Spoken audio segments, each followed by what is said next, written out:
karosas ko. So, ayun. Gumawa ko ng bagong account sa YouTube dahil ngayong dati kong Google account which is nakasave sa aking YouTube channel dati. So, kumbaga, hindi siya magbukas. Kaya gumawa ko ng bago. Pero, ang pangalan ko pa rin is Mami Rose 1. So, please like, share, and comment, and pa-follow and subscribe na rin sa mga iba kong account, maging sa Facebook page, mga karosas ko. So, for today's video, share ko lang pala sa inyo. Diba nga sa mga in-upload ko nung, sa mga dati kong account. Oy, ano pa pala ako dito, bibig. Nung last November, naghiwalay kami ng aking partner. As in, hiwalay talaga. Ano siya, hindi man totally hiwalay na sinabi namin na break kami. So, ako yung umalis dahil parang alam mo yung depressed na ako sa mga nangyayari araw-araw, na-stress ako, parang ganun. So, totally ginawa ko is umuwi ako doon sa amin. Tapos, siguro mga 1 month na hindi kami nag-iusap. 1 month, sobra. Tapos pagdating ng December 16, 17, ewan ko kung paano kami nakapag-communicate ulit sa isa't isa. Kasi yung time na yon is parang may work banding kami ng mga katrabaho ko. Doon, nag-inom-inuman, konting kwentuhan, video okay, ganun. Tapos nandun din siya. Para sa mga marites, kasi marami nagmamarites na nangingialam sa aking personal life. Yan, kakwento ko na. So, yun. Doon kami nagkaroon ng time, no? Siyempre, pag parehas ng lasing, di ba? Pero ako, hindi pa ako masyadong lasing siya. Medyo slight na. So sumi-CR ako nun.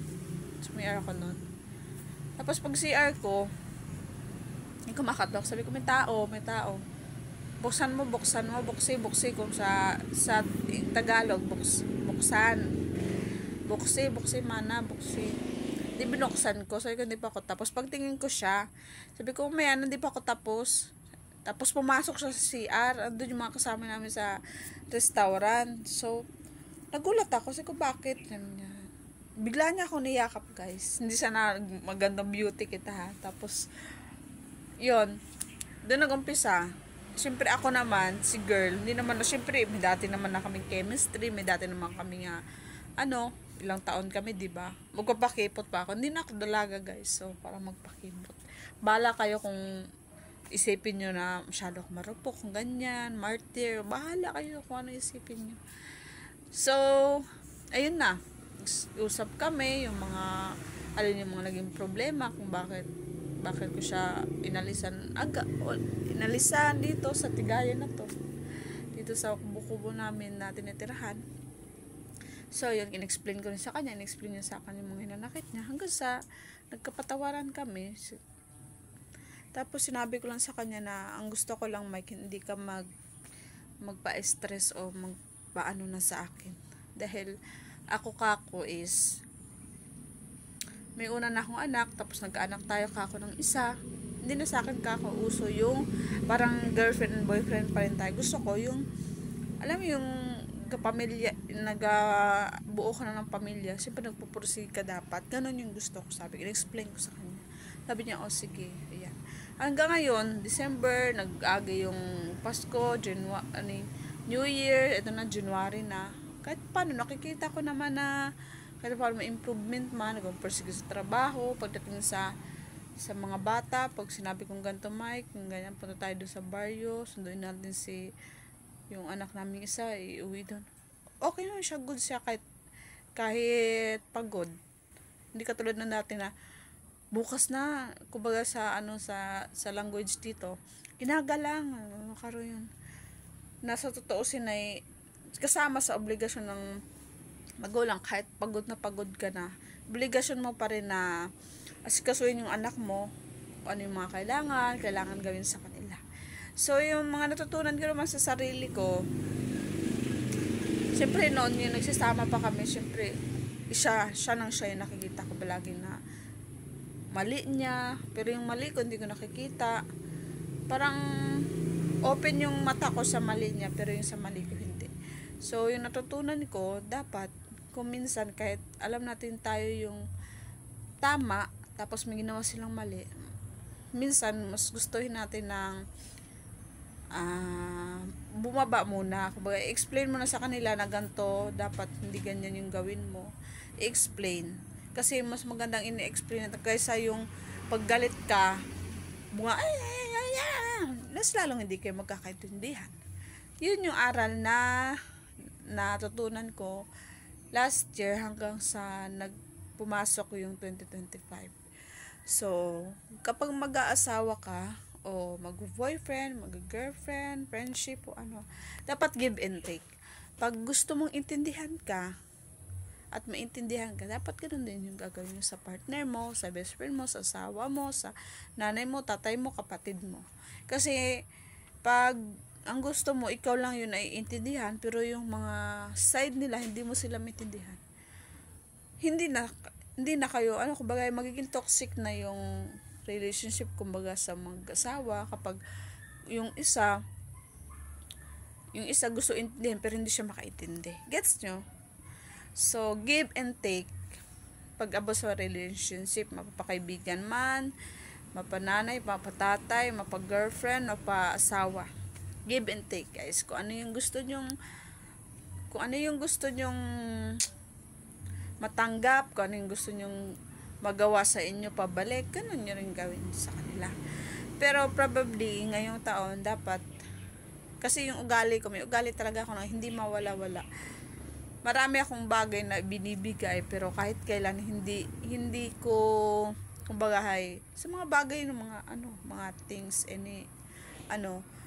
sige, halimbawa, tumawag yung kapatid ko isa, kailangan ko ng ganito. Yung kapatid ko sa mama, baka padalan mo mga ganito. Binibigyan ko sila, basta meron. Tapos sila mama, sila papa, mga kapatid ko pang mga nag-aaral, kailangan namin ng ganito, ganyan. Sige. Pero kahit kailan, never ko silang sinabihan na, balikan ba nila ako, bayaran o ano. Hindi sa naghihintay. So, sila naman minsan nagkukusa na, eto ayan, bayad namin sa ganito. Pero hindi ko siya totally tinatanggap. Pero yung iba, tinanggap ko rin para matuto sila na kung ano yung mga bagay na dapat natatanggap mo o na itutulong sa'yo, kailangan mo i-pursue na matulungan mo din siya. Pero ako, yung ugali ko, hindi ako naghihintay na balikan mo ako ng tulong kapag tinutulungan kita. Basta gusto kong pag tinulungan kita at nakikita ko nagpo-proceed ka, kumbaga sa level to level, is okay na ako dun. Pasalamatan mo ako, okay na ako dun. Pero yung about sa mga taong nagsasabi na, grabe, believe na ako sa pagmamahal mo sa partner mo, grabe yung tiniis ko daw, ganyan keme-keme. Pero hindi naman lahat tayo kasi talaga na babae, tayo lang talaga ang tinitiis ng lalaki, sa totoo. Hindi sa pinagtatanggol ko ang aking partner. So may mga ugali din tayo, may mga bagay din tayo nagagawa na tinitiis din ng lalaki. Dahil hindi lang ang mentally health o physical health ng babae na dapat kailangan na alagaan. Dahil yung mga lalaki may mental health, physical health din sila yan.